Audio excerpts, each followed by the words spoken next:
What's up, everybody? We're back with the second installment of The Force Sensitive, and today we have a new guest. And I gotta say, from the first episode, we've got a lot of feedback already saying how much they appreciate the breath of fresh air. And I've talked to Pinkerton and Adam, a few other people, and I think it is the smart idea. Tyler L hit me up and said he enjoyed the show, and I was like, dude, do you want to get on? And he was like, no, man, give new people a shot. So, speaking of new people, today we are joined by, you've heard him ask questions, you've heard his name be mentioned, but you maybe have never heard the man, Joe B. I'm a boy. Joe Boy. That's what the B stands for. What's going on, guys? Gort, how are you? I'm doing well. Are you ready to tackle another show? Yes, I am. All right. Did you get any interesting feedback from the first one that you want to share, or just want to dig in? I think the most interesting one was from my sister. She told me that she'd completely forgotten about the news article with my mom waiting online for tickets for episode 1. And I'd actually like to find that paper. That's got to be somewhere. Make sure it's not ruined in a basement. Did I can't remember whether I said it or not, but did I talk about the water balloon story involving episode 1? I think so, yeah. Yeah, that was something else. So, Joe... Yeah. Joe, you're not to put you on the spot and not to make you feel away, but you're a bit longer in the tooth than us, correct? Oh my goodness, you gonna start it out like that? Well, we got to start at the beginning. Yeah, so I'll go ahead and say, I'm 42. Okay, so right now, not much older, but old enough to kind of experience the drop. The 77. Yeah, well, not quite. I mean, when that came out. Let's see, I was born in late 76. I was a bicentennial baby. So May 77, I was just I was still in diapers. I got you. But yeah, I do remember some things from early on. And before we dig into that, I will say that last episode was really good. Mm-hmm. As you guys were talking to Caleb and kind of going chronologically somewhat, it was really bringing up a lot of things and a lot of memories, things I'd forgotten. Yeah. So it's doing it for me. I'm sure it's doing it for a lot of other people too. So yeah, I'm all on board for this, and I'm honored to be a part of it. So I think it's our pleasure. And Gort did all that himself. He sorted you out. He handled all the logistics of it. He hit me up and asked me if I had the time on this day at this time, and I was like, yep. So he deserves a lot of the credit for that. Now tell me, what is your first memory of Star Wars? All right. So my first memory does go back to 1980. Believe it or not, with the release of Empire Strikes Back. So I remember I had a cousin who was a collector. He had all the G.I. Joe, all the Star Wars things. And I remember going with him and his mom to watch Empire in the theater. And I remember the theater it was in. But all I remember about that experience is two things. I remember the Hoth battle and the Wampa creature. And I remember the curtains on the side of the theater. You remember when they used to do that? Oh, yeah, definitely. Curtains hanging down. And I was freaking out. I was like, does that go straight to the next theater? Like, what's going on over there? Mine didn't peel back. Did yours peel back? Yeah, you could move it. Really? Yeah. Ours were kind of stuck, like decorative. It was decorative. It was, I guess, sound dampening. It had some purpose. But, obviously it didn't go into the next theater. But, I'm just a little tyke. I don't know. Right. But yeah, so that was my first, and then my second, just moving up, was I remember my uncle, so this is my mom's brother, taking me to see Return of the Jedi. And I remember I was young enough to where I was frustrated that I couldn't read the subtitles under what Jabba was saying in the throne room. So those are my two early memories, and from then on, it's always been, I've been a fan since then. Did you have did you see them out of order? Yeah, so you saw 5, 4, 6? Well, yeah. So 5, 6, and then 4 would have been later. But really? I was so young in watching those, it really didn't take. You know how you might watch some things when you're little, and then you watch it again as you get older. Let's say 8, 9 years old, you start seeing it with a little different light, more maturity and all. So that's when things really start to sink in. But that early on, those got plugged in, and it was out of order. So it was 5, 6, and then 1. And I remember I was never as big a fan of 1 as I was the other two, and that's true to this day. Huh. Wow. It's funny to me because you're the third person now that's been I've been involved with on this show in some regard that didn't see them in the release order, and it's like it's just becoming a more and more common thing, which is fascinating to me. Did you? I think if it had happened as an adult, it would be bit more jarring as opposed to as a kid. Right. But you know, exactly. You don't really understand the sequence, but again, as you get older, it means more to you. But as a kid, it really doesn't matter. Yeah, you're just watching Star Wars. Oh, okay, this is great. Love it. Did you collect as a kid? Did you have like the 3 3/4? I did not. Huh. So, Wow. and I've thought a lot about this, and people ask me that same question: did you collect? And really, I didn't collect any Star Wars of anything until I was well into my teens. Really? So, and I think that it's for two reasons. One, I was into G.I. Joe and Transformers. Uh-huh. And I'm a tinkerer, you know, so I love flipping the stuff back and forth, and I love playing with my G.I. Joe stuff. The Star Wars figures, I just didn't think were as good. Yeah. And I didn't have room, and we didn't have the budget to go into another line. So I never got into it. But I think why I find that fascinating is because, you know, the Transformers and the G.I. Joe would have come later, so to speak. Mm-hmm. Mm-hmm. You know, And it did, and that's probably part of it, because I am a little bit of a completionist. So, like, if I miss some of that early stuff, I can't get that. If I can't get the original stuff, now I'm not going to start it now and then have to go back and find. And of course, this is back before internet and eBay and all those things. It'd be impossible to find that stuff. So I'm not even going to mess with it. I wonder if maybe that stuff just hit at the right time for you. Like, if maybe you were too young for the toys, you know what I mean? When you were seeing them in the theater, but then when you got a little older, that's when the G.I. Joe and all that stuff started dropping, and that was just 100%. See, because when I got into it, it was like everything was out. Like Transformers sat next to Star Wars, which sat next to G.I. Joe, which sat next to He-Man, which sat next to, you know what I mean? Like, it was all accessible. Yeah. Yep. But at the same time, you know, it was a G.I. Joe and Transformers. That was a TV series. Right. So that was something you could connect to more frequently as opposed to the Star Wars, which was very limited. And this was before the fiction and the video games and all the stuff there. So I think I had more to digest. And it was kind of the other properties. And it was kind of before home video became a norm. You know, home video used to be expensive. Oh, absolutely. Did you guys ever have any experience with the Betamax machines? No. Back before the VHS came out. So I did. So I remember the beta days. That's what my dad chose to go with. It was kind of like the HD drive versus the Blu-ray, right. You know, which was going to win. So that was what was going on at that time. And then VHS came out, of course. But we had the early Betamax machine.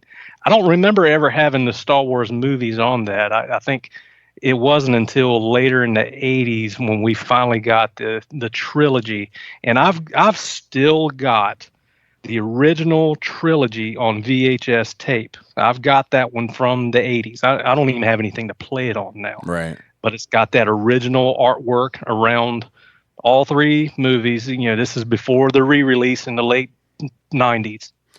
So let me ask this. Would you consider yourself like a big fan of it when you were a kid, or did you just kind of watch it and keep it moving?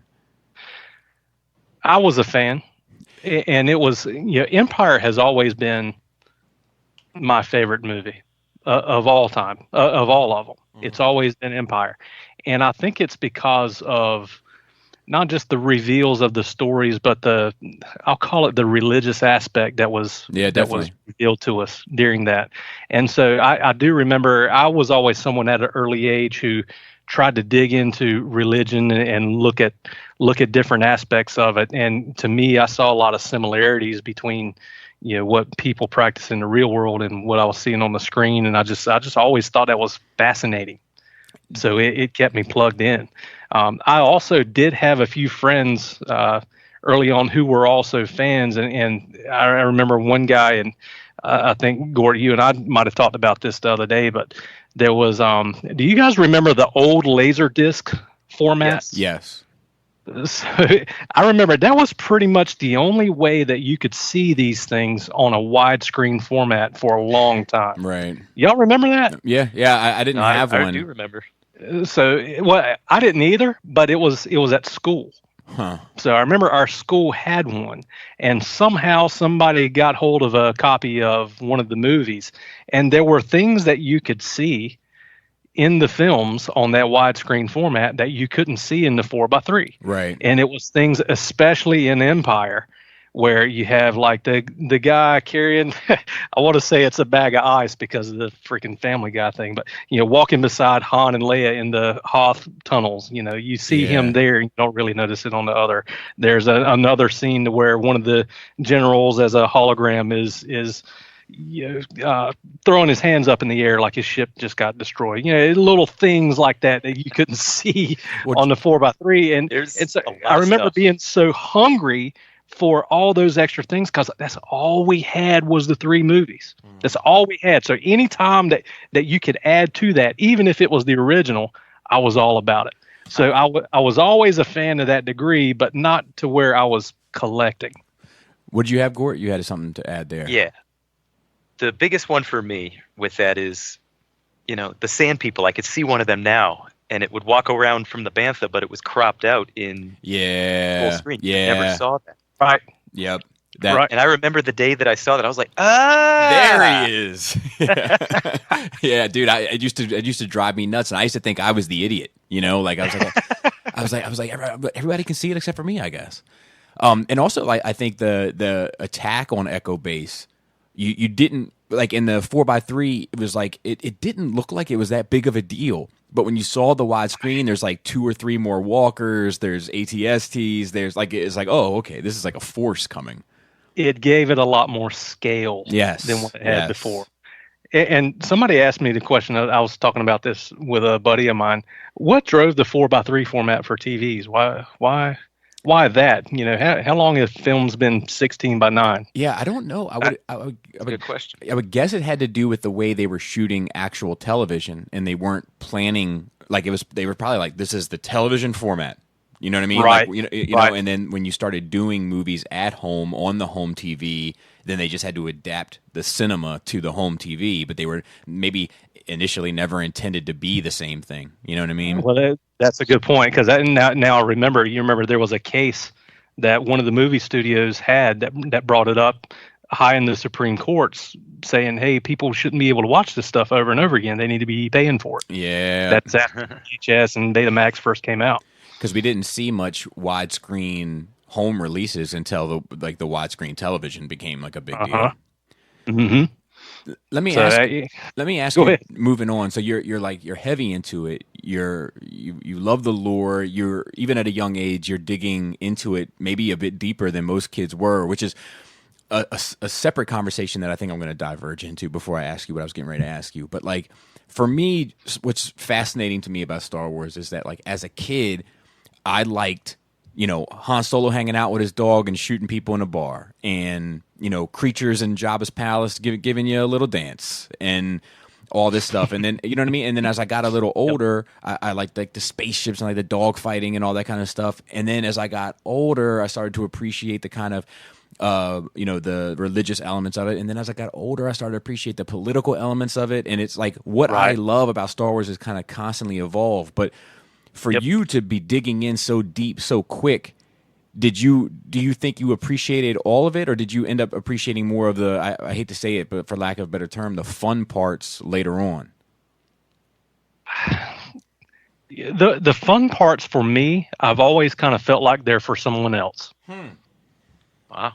For me, I'm in it for the Force, and I and like you, I have come to appreciate the political aspect of what's behind this world. The gangsters shooting and all, all that's fine, but the relationships with the families and what it means for the grander scale of the galaxy and how that ties into what the Emperor's doing. that all just fascinated me, along with the technology of the time as well. So one of the other things I remember early on was getting, I'm sure you guys have at some point gotten those books that really dig deep into the models behind the things that were in Star Wars. So, I mean, they'd have cutaways of it. They'd have little descriptions, little behind the scenes things. You remember in the Tantive 5, they said, I guess it is the Tantive 5, right? There's a little miniature Playboy hanging up on one of the walls that you could just see through one of the windows. You remember that? No, I didn't know about that. Yeah, so I had all that stuff. There was a book that had, I think, all 3 movies. There was things from all 3 of them, and then in the end, there was a few things on Indiana Jones in the back. But that was the kind of stuff I love, that technology, because I'm an engineer myself, so I love that aspect of it as well. So the marriage of technology and that religious aspect, the mysticism, the Force, that's always what drove me. But the chases were, they're fine, the battles are fine, but that's not what kept me in it. That's pretty interesting though for at such a young age. Let me ask you, what's your so Empire 100% makes sense to be your favorite given your kind of sensibilities, but like, I'm tempted to ask you to put them all in order, but at the very least, give me the next 2. The next 2. This is going to be maybe a little offbeat from what some of the others might say. I'm going to say my second favorite is Episode 3. Okay, that after makes Jedi. That's after Empire. That's Revenge of the Sith. Okay. And it's because of the reveals of what we have from primarily the Emperor. But that makes sense. That makes sense to me because it's still dealing with the Force. It's still dealing with the like kind of mysticism and family elements. So exactly. Episode 3 was in my guess for you for your next 3. Now give me your last one. The one I like the least. No. Number 3. Your top 3. Number 3 top. Number 3's got to be Jedi. Because of the things that happened between Luke, Vader, and the Emperor there. I just felt like had so much weight for what it meant to everything else. And then what's your least favorite? Solo. Yeah, that makes sense. See, it's not what he enjoys about Star Wars. Yeah, it really isn't. To me, it's insignificant. There's nothing there that really affects anything that's happened before or since. I can't disagree with that. Yeah, I agree. So, I mean, it was fine. I didn't hate it, but it really didn't do anything for me. Right. Where do you put Last Jedi? I would say it's right in the middle, toward the top tier. I only ask because that's another one that deals heavily with the mysticism and the. It does, but to be honest with you, the sequel trilogy, I'm really withholding my final judgment on that until I see what happens in Episode 9. Right. Because I don't feel like enough has been revealed about 7 or 8 to help us fully appreciate or understand what's happened there. So I'm holding it in reserve. Episode 8 had some really good moments that I really enjoyed. I had some feels during some of that, man. When Luke came and talked to Leia, oh my gosh, man! I mean, I was crying. I was. Yeah. So it had moments, but overall, as a film, it wasn't what I was hoping for. Interesting. I find that interesting.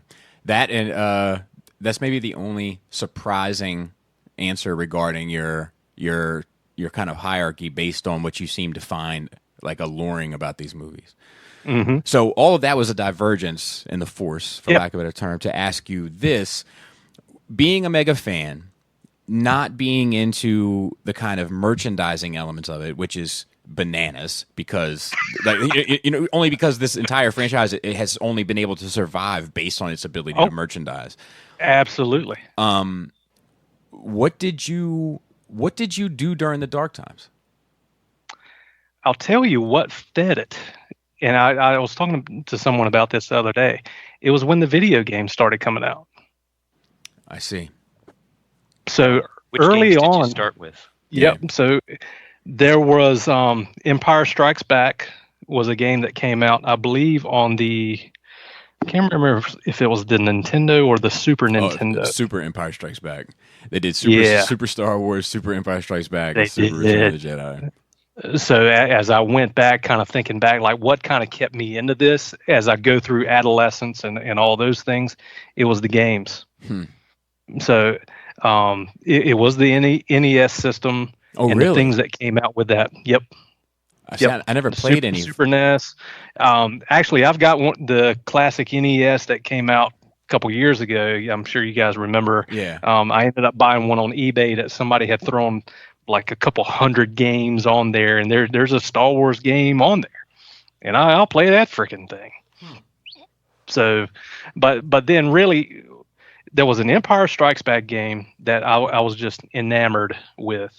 And then as you go into the late 90s, as I start, I'm still in college at the time, and I have the ability to buy and build my own PCs. So I was doing that for a time, and really I was making my own gaming system. And around that time, that's when things like Jedi Academy and Republic Commando and TIE Fighter, and some of that was coming out. That really started to build that world, which kind of led into the re-release of the original trilogy in the theaters. That was 97. Yeah, I think it was. Well, was it 90? Was it as late as 97, Gort? I can't remember. Special edition? Yeah. 97. That's great. In my head, it's not just 2 years prior. Do you know what I mean? Like when I look back on it, it's like seems like the space between the special edition and episode 1 was like, I mean, it might as well have been a decade. You know what I mean? Like, well, no, so it wasn't that far ahead of episode 1 coming out. Right. In fact, they released all 3 of those the same year, if I'm not mistaken. Yeah. But what I remember about those releases was I was still going to the theater. Now, I was in college at the time, and believe it or not, I was dating my would-be wife at the time. And I remember her going with me and watching at least 2 of those films, but it was the time where I could really appreciate being in the theater and seeing those things. But at the same time, I also saw other fans and like, oh my God, this guy knows everything that Jabba says, and he's saying it along with him. Yeah. So I was a little freaked out at the same time. my wife sometimes gets angry at me for doing the beeps. Like I'll do R2's beeps along with the movie, like, and I have like the melody down for like, all the beeps, and she'll be like, all right, look, she has paused it in the past and been like, look, I can't do the beeps, okay? I can't do the beeps. But yeah, I know how that is. But how is she with the whoa? Well, what's funny, dude, is like the when they're going into Jabba's palace and he hits the like that one. Yeah. Like Adam and I always do that. Like whenever like anything seems like suspect. Like if if we get a steak and it gets into the table and it looks a little overcooked and we're like, I don't know, and we go to cut into it to check, and as we're cutting into it, we'll be like, I like that. Yeah, I like that. Had she seen the movies before, or was this her first time? She hadn't. This was her first time, so growing up, she was more into like New Kids on the Block and all that mess. Well, she didn't give a crap about any of this stuff. So let me ask this, because I remember this vividly with my wife. But like, what was her first impressions of after seeing it, and also what was her impressions of you being a fan of it prior to seeing it? She really didn't care. Mm-hmm. But she went because it was important to me. Mm-hmm. And I think had she been someone else who really didn't care about me, or, if she wasn't the one, it would have gone a lot differently. But for her, she knew it was important to me. And so she really made an effort to watch them, to try and understand. I mean, she didn't think any less of me, but it was just different. It wasn't her bag, which was fine. But I think she found a respect for it after going through it. It's funny because I like, it's one of the things I'm enjoying. I don't know if you feel the same way, Gord, but about doing this is that, like, as I'm talking to people, it makes me think about and remember things in my life about it. And I remember, yeah, dude. And I remember telling my wife that, like, I was a huge fan of Star Wars. and you could see in her face the disappointment. Like, because it was probably so off-putting to her. Like, for those like the Patreon episode I just put out today with the Jisk Q&A, I think, Jisk asks, like, what was your first impressions of him? And like, she was like, he was mysterious and he had his headphones. Like, so she says that word, right? So she doesn't really know what makes me tick. And then when she, like, I hung out with a very, like, a tough group of guys, and I'm sure that was not what she expected to hear out of my mouth, like, pretty early on. And, to get a look behind the curtain into, like, what I was interested in, I could see how disappointed she was. And she didn't like him, like, for the longest time. She had a stigma about it. It wasn't until years and years later, probably Revenge of the Sith, before she started getting into him. And, we dated before the special editions came out. Now, how long was it that you guys dated before she found out you were a fan? I don't know exactly. I know that she came over to my house, like, she came in the back door, so to speak, of like in my basement. We had a sliding glass door, and it was like, if the burglar bar was on it, then I wasn't there. You know what I mean? It's kind of like how my house is now, where people just walk in, and if my door's unlocked, I'm home and come on in, and if it's locked, then I'll be back later. And that's how it was with this burglar bar. So, like, people came in and out of my basement all hours of the night. Her and a friend of hers, Maria, came by, and they, like, it was early on after we had started talking, and, like, she couldn't have caught me at a worse time. But, like, Brutus and I were hanging out there, and we had this, like, huge game of 40K going on, like, on the carpet, and like, what she doesn't understand is that, that we had painted these miniatures and glued them and put them together, and all this kind of stuff, and we were playing a game where we had to, like, learn some rules in order to do it and that kind of stuff. All she walks in is seeing these two teenagers that are, like, kind of known for being kind of well, not me necessarily, but Brutus was, like, a real tough guy, and, like, she walks in, and, like, we're just down on the floor playing with these miniatures. Like, I'm sure she thought we were, like, pew-pewing across the floor, which we wouldn't have been above. Right. But it wasn't the case. But after that, like, it's just everything she learned. Like, I think she wanted. I don't know. I think she was just like, wow, like, he's not exactly who I thought he was. Mm-hmm. But yeah, it's just interesting to me, because I remember, now Star Wars is, like, a part of my family. It's like my kids are named after Star Wars characters. Like, we go to vacation to go to a celebration, and that kind of stuff. Oh yeah. But back then, I mean, it took her a long time to come around, and it wasn't until episode 3 where she was like, I get this now, like, I'm into it. So for you, it was more jarring for her than maybe for my wife, who I think probably learned it pretty early on in our relationship. Mm-hmm. So as we saw the movies, it really wasn't a shock to her, after seeing them. So right, yeah. So how does your wife feel about the movies now? She doesn't care. Still. No. In fact, I don't even think... Let's see. She did go to see episode 8. She liked it, but for much different reasons.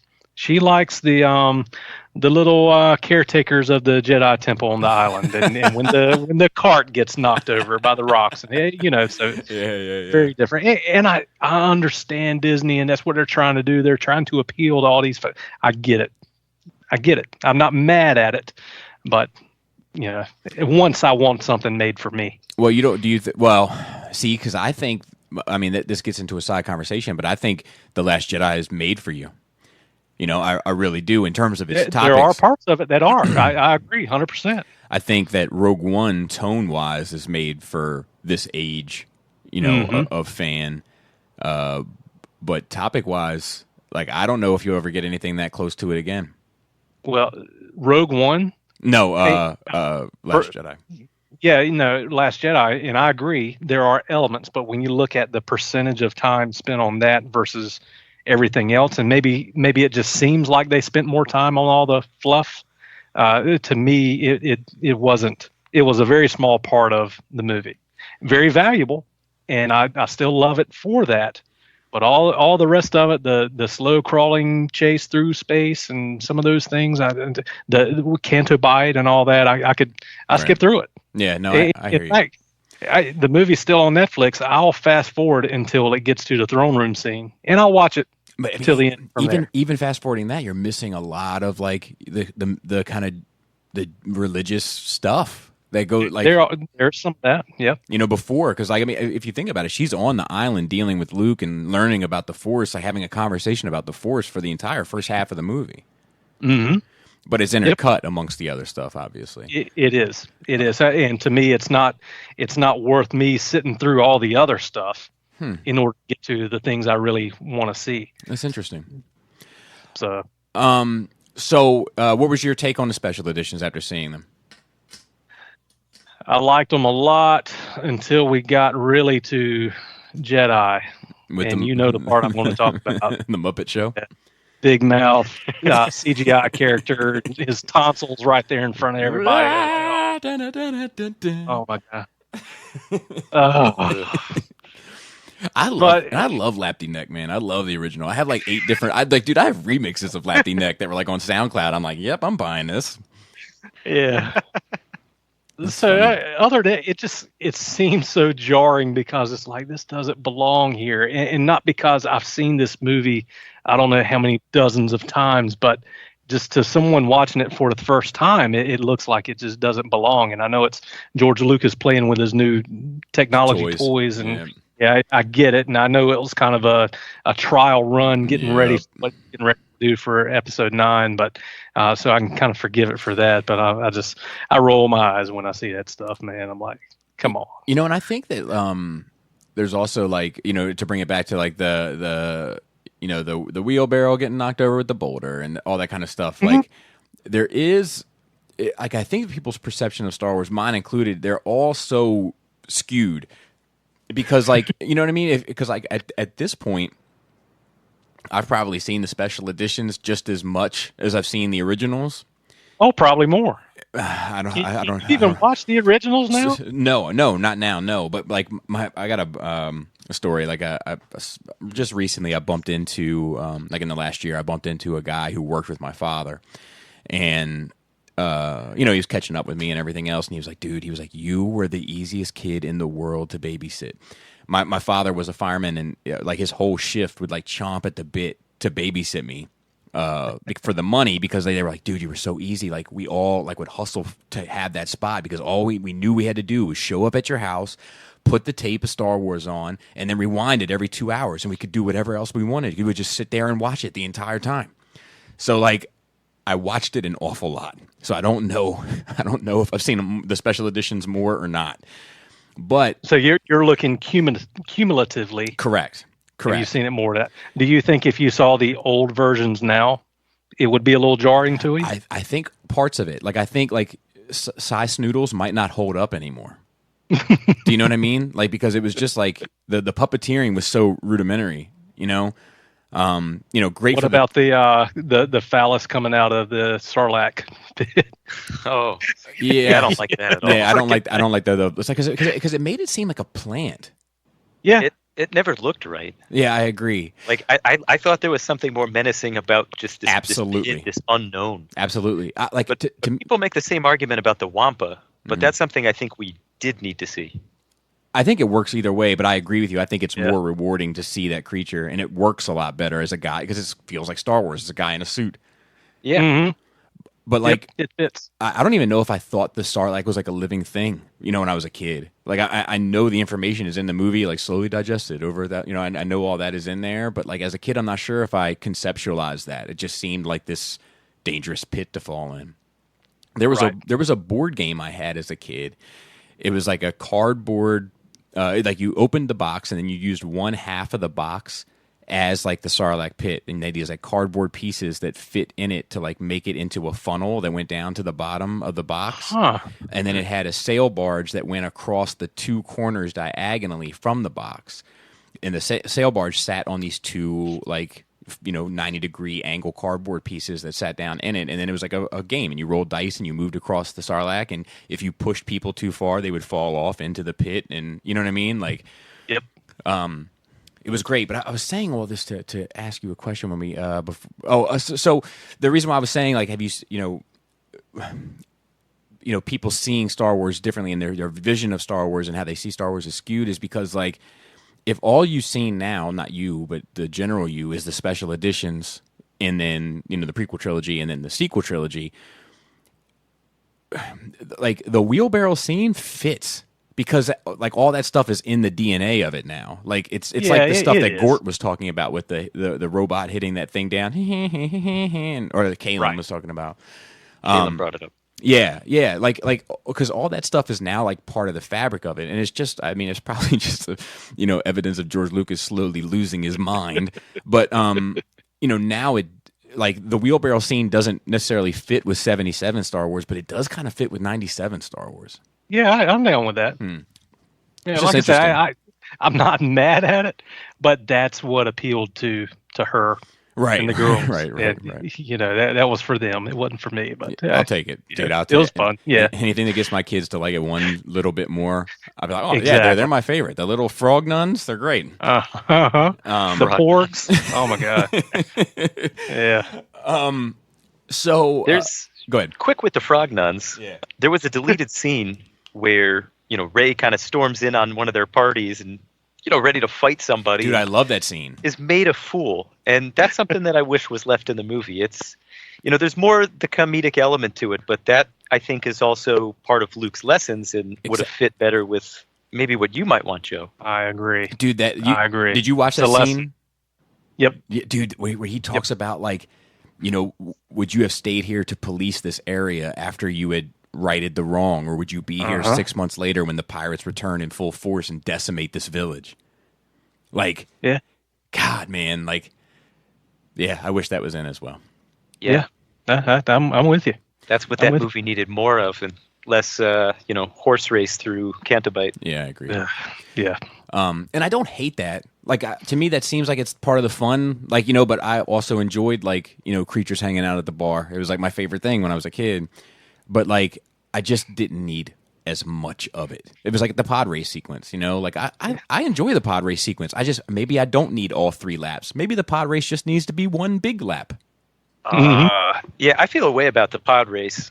I kind of want more of it, but there was a deleted scene with the flamethrower. Why wasn't that in the movie? Oh, That's awesome. Yeah. It's in the video game. Can I make a confession? Sure. Yeah. So on the N64, I bought that pod race. It was awesome. It was awesome, that game.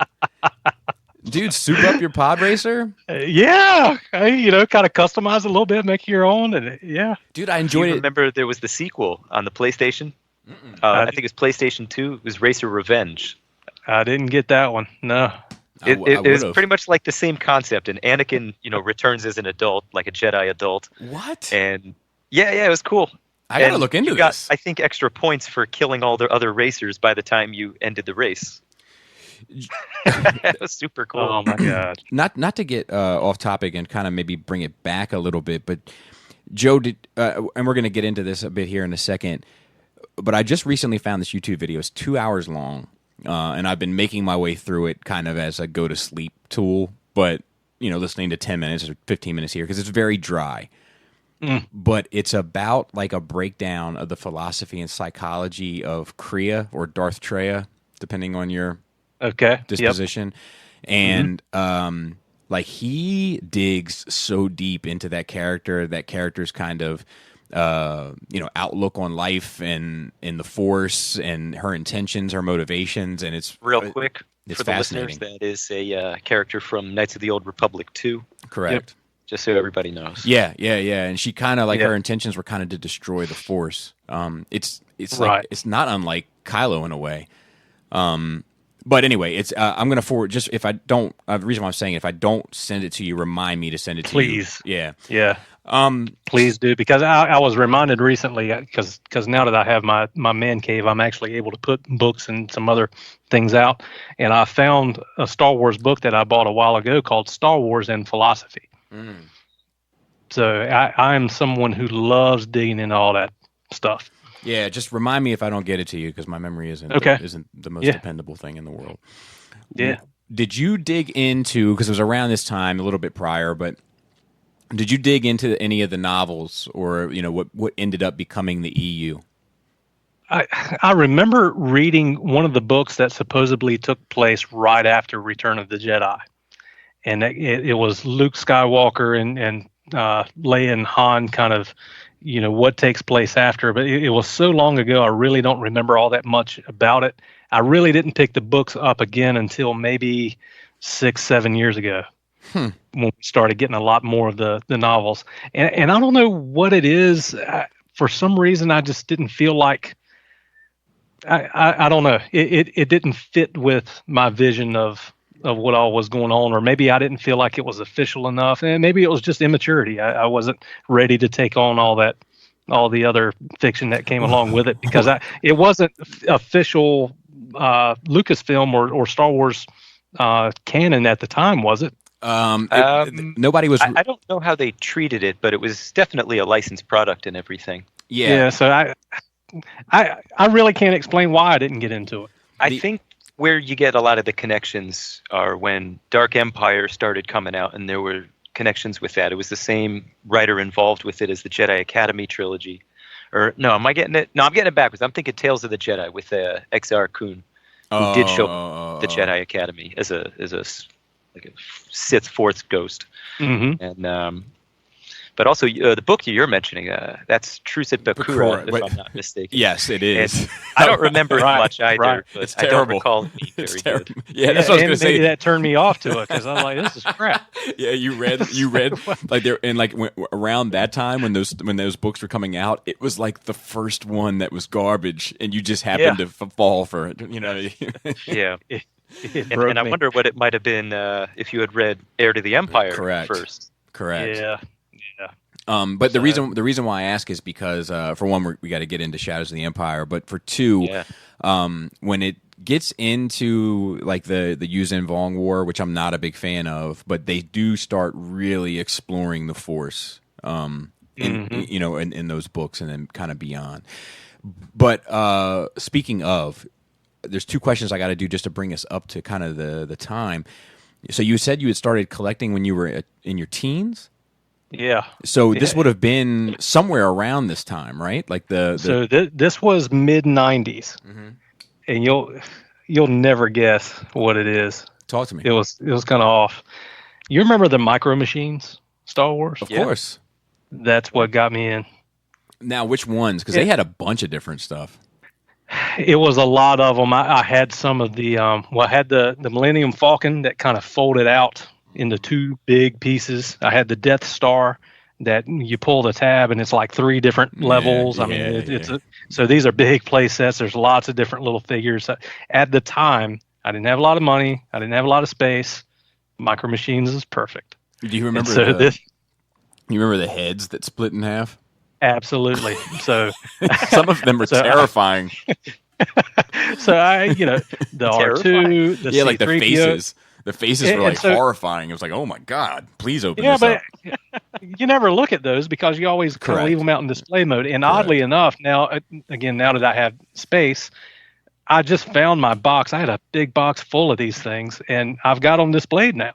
Right. But it's all these little tiny figures. In fact, for Father's Day, one of the things I conned my oldest into helping me do was some of the little figures like the AT-AT and AT-STs. They had gotten warped sitting in the box, so we got really hot water and softened it up and put it in cold water and made them good where they could stand. Nice. Age-old trick. Yeah.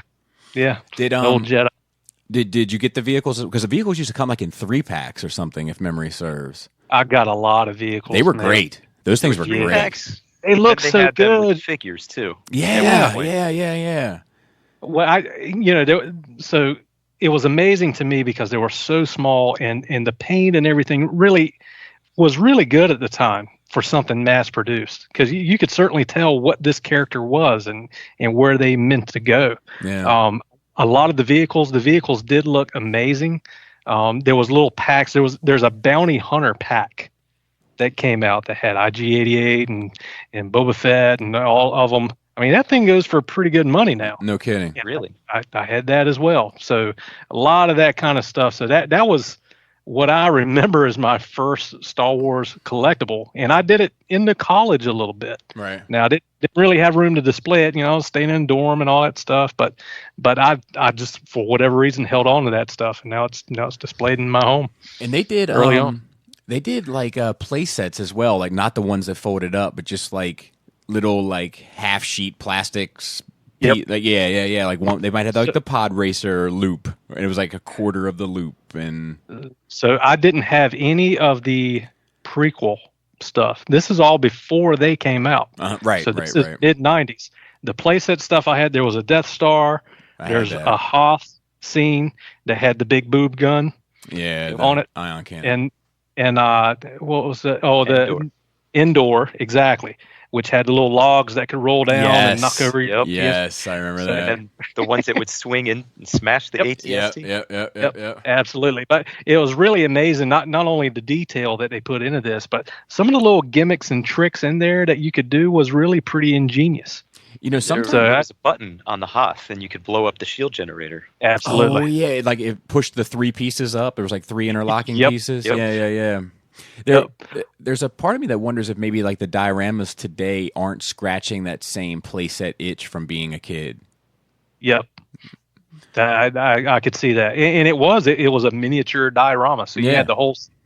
And again, Empire being my favorite, there was a Boba Fett that folded out. That was a Cloud City scene. Yep. And then one of my other favorites I remember being the Royal Guard that folded out, and that was the Emperor's throne room. Yeah. And so you had the Emperor sitting up there with his 2 guards, and then you could put Luke and Vader right in front of them. And there was a little the shield generator was in the part that had folded out, and of course it could blow up. Right. All that stuff. Love it. Stuff's cool, man. So let's talk about Shadows of the Empire at all. Okay. Do you remember, I guess the question is, what do you remember about it? Very little. It's funny because like it didn't hit my radar. See, and that's a failure. You know what I mean? Because their whole intention was to hit your radar somehow, some way, and everything. Mm-hmm. And you played video games. You did some mild collecting. And that was about the extent of it. But so it only would have hit your radar in 2 places, but both shots fired missed. Well, and it could have been timing. Right. Because when that came out, that was late 90s or turn of century era. When was that? 98? About 96. Was it that early? Was it that early? I can't. My memory is terrible. That's their fault because I would have picked that up. I blame them. Could be mistaken on this part, but I think that Shadows of the Empire was a launch title with the N64. Huh. Yeah, it might have been. I definitely had it. I missed that. No, and maybe that was kind of between when I really didn't have a game system for a few years there. So yeah, that missed me. Interesting. And quick question too with the video game. Yeah. For both of you now, Joe, you had played Shadows of the Empire or not at all? No. Okay. It did not hit my radar. And Bobby, did you play it on the PC or on the Nintendo? PS4. I mean, N64. PS4. N64. That's a lot of talent. Okay, I had it on the N64, and I recently discovered that the PC version had a lot of cutscenes that we don't get on the Nintendo, like filmed with actors and everything. It was very much like Dark Forces 2. Really? Yeah, it's a bit of a shame because we just had like no dialogue, like just no spoken dialogue. It was just words and like title cards. And impossible to kill Wampas. Yeah, it took quite a bit. Yeah. There was a room with 3 of them. What are you supposed to do? Yeah. How bad do you need that spinning rebel symbol in the back there? Yeah, it's so true. It's so true. So, do you remember the first time that you saw the trailer for Episode 1? Oh my God, yeah. So, I was at school, and we had internet, and that's when everything took forever to load. But yeah, I remember watching that trailer over and over and seeing that guy Darth Maul, and just the skill of the lightsaber duel. Right. It was like, oh my God. I just could not wait to see this thing. It is. I was out of 10. interesting to me that like it's one of those trailers that like fans of the franchise like remember where they were when they saw it, like the exact moment. Yep. I think I was in one of the computer labs because I didn't have my own PC at the time. Actually, I did have one. I knew where I was. I was in my apartment at the time watching it on the computer. Yeah. Awesome. Yeah. Just awesome. I still, I mean, I like episode 1 for what it is, but I still want the movie that I thought that was going to be based on that trailer, like to this day. Well, I'll back up on episode 1 because I held those feelings for a long time until I read Darth Plagueis.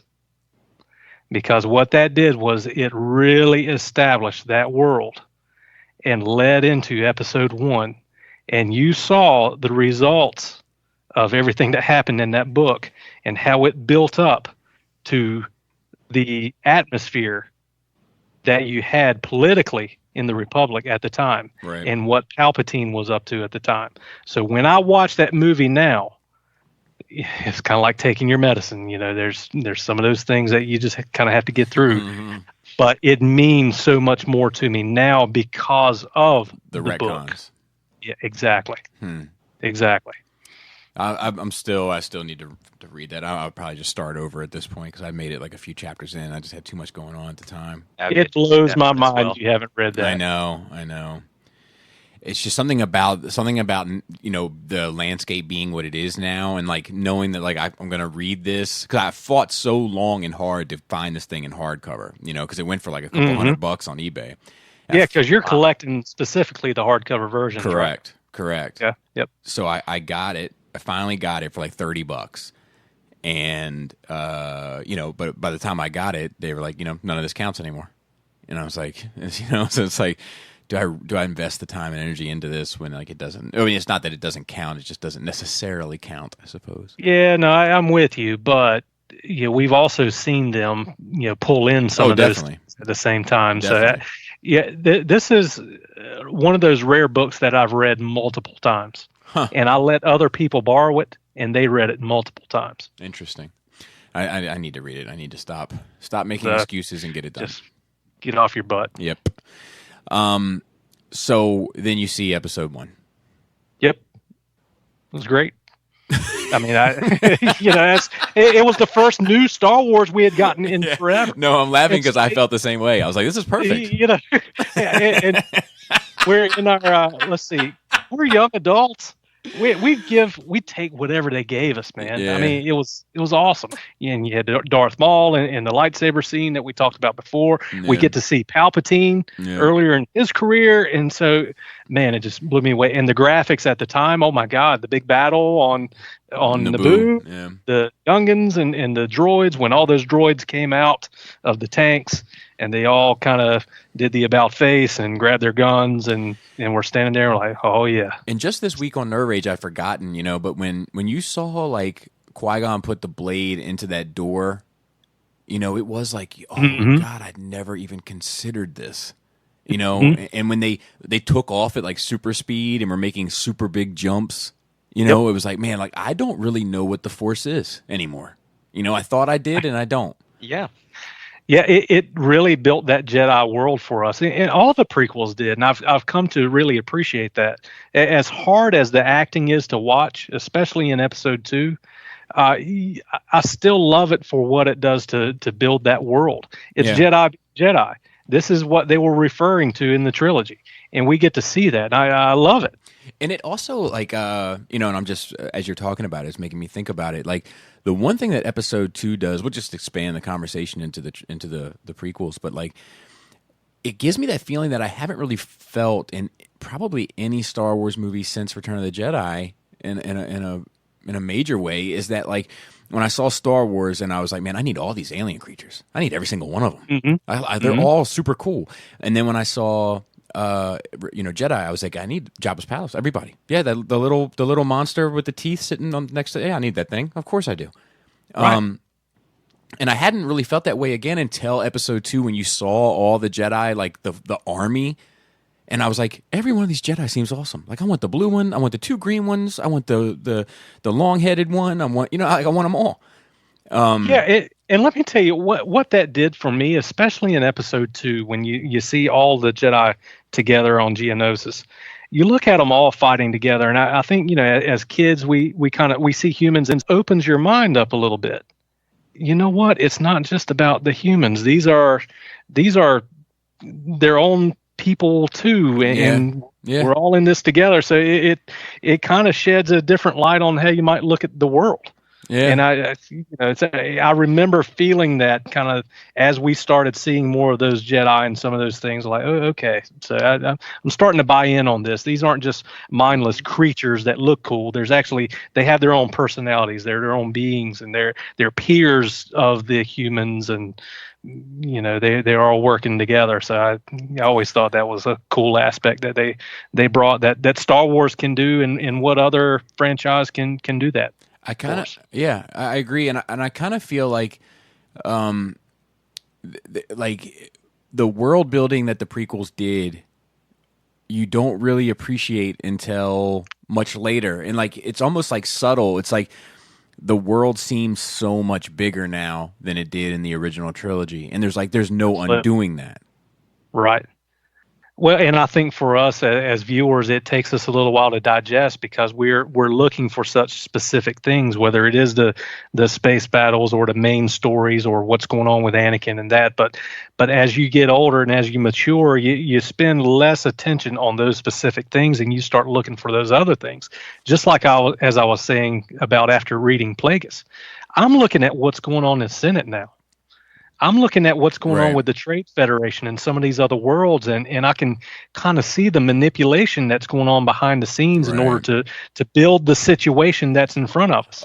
And maybe that's some of the disappointment that I have with the new sequel movies, is that we don't have that background. We don't know how we've gotten here. So now the book has helped develop that world, and we can see it with a more mature mind.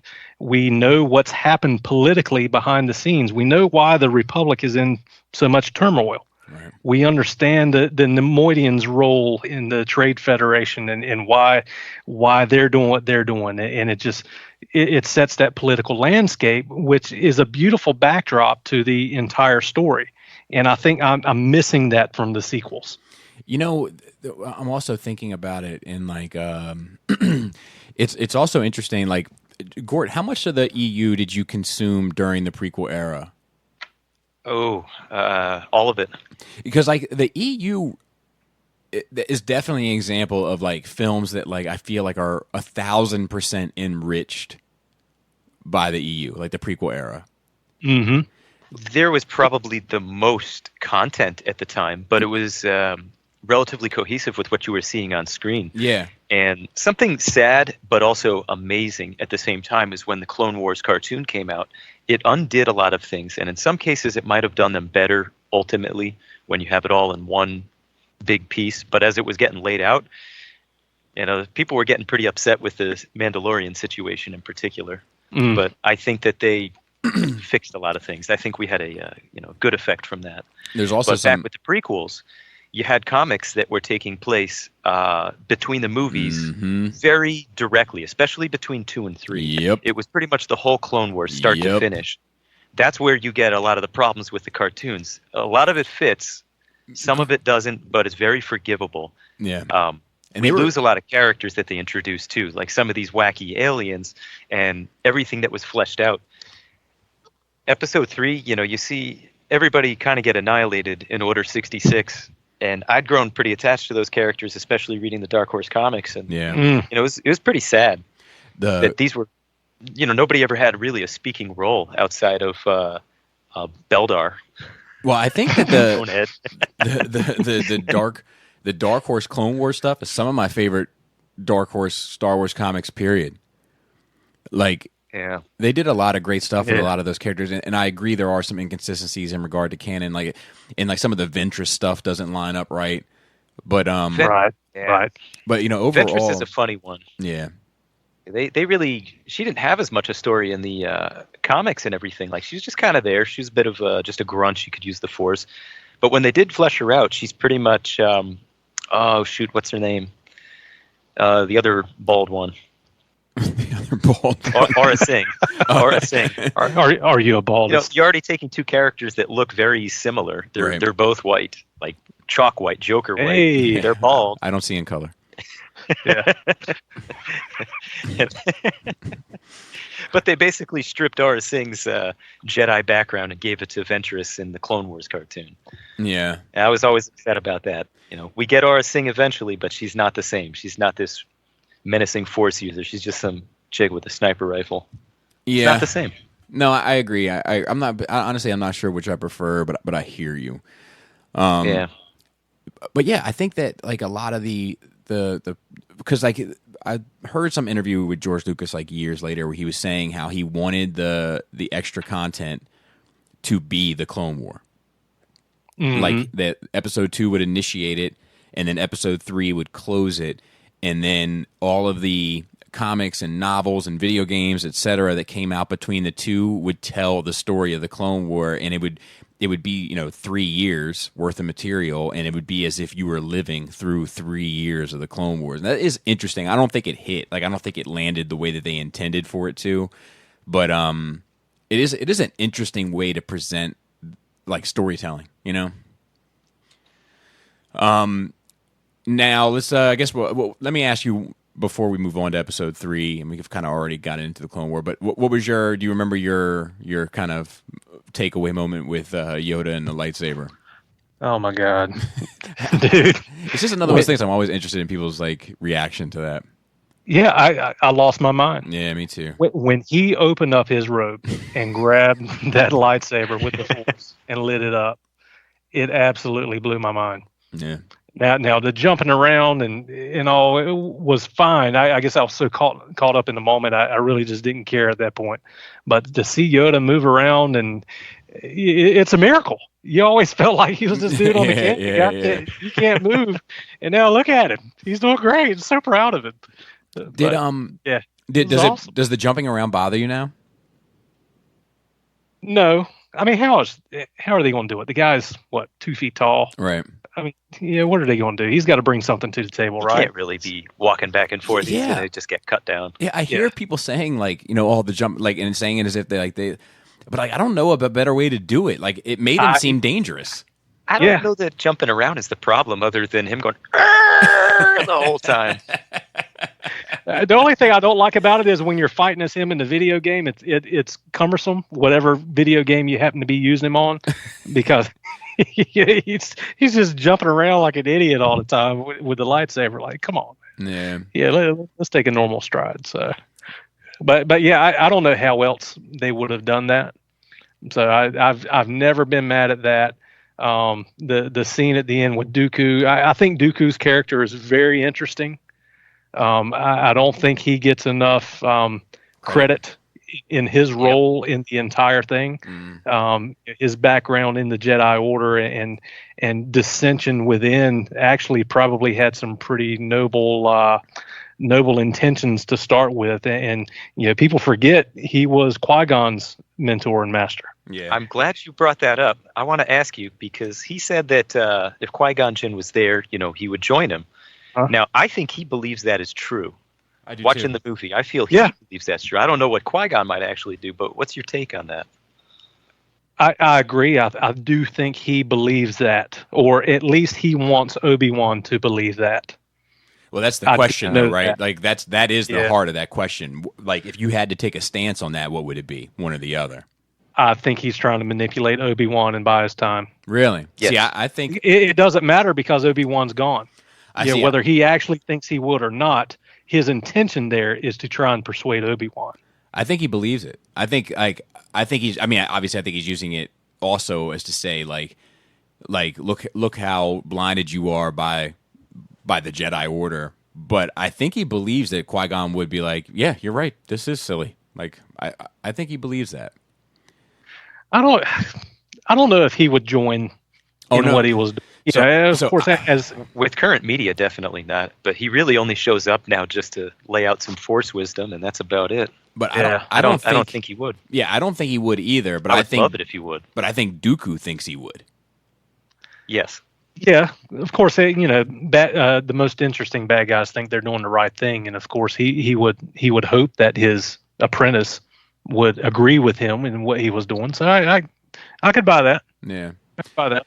But Qui-Gon was the one Jedi who kind of saw what was going on with the Jedi Order to begin with, and I think it's interesting to think if he hadn't gotten killed at the end of Episode 1, how he might have affected events to follow.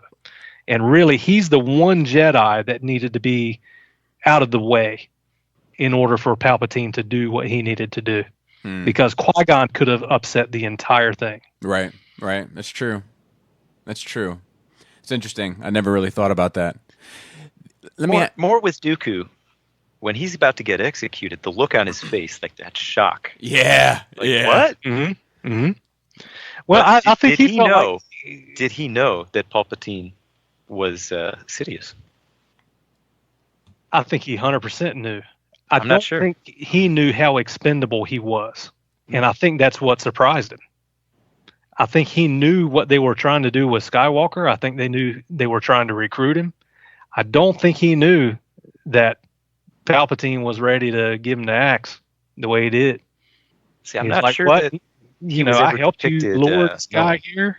I helped you set all this stuff up, and you're just going to let him cut my head off? I mean, what the hell, man? See, I'll tell you, that's how I've always seen it, the way Joe was describing it. But I think it is interesting to ask that question because, like, right before that is when, Palpatine says, "Do it," but he says it in the Sidious voice. He's "Do it." Like, and like I just conceptualizing that, like, what if that was Dooku realizing they were the same? Yeah, that is interesting.